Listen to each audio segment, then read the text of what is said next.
Should you buy a franchise or start from scratch? Let's weigh the pros and cons. Hello, my name is Eileen, and I'm the owner of H&D Associates, a consulting company that has helped business owners or potential business owners like yourself start, operate, and grow healthcare businesses. Franchise pros. You have brand recognition, support, and systems already in place for you to be able to hit the ground running.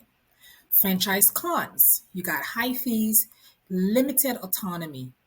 Okay.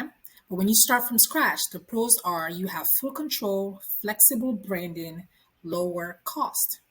But the cons, you need to build everything from scratch. Do you need help deciding? Take our free quiz to see which path is right for you.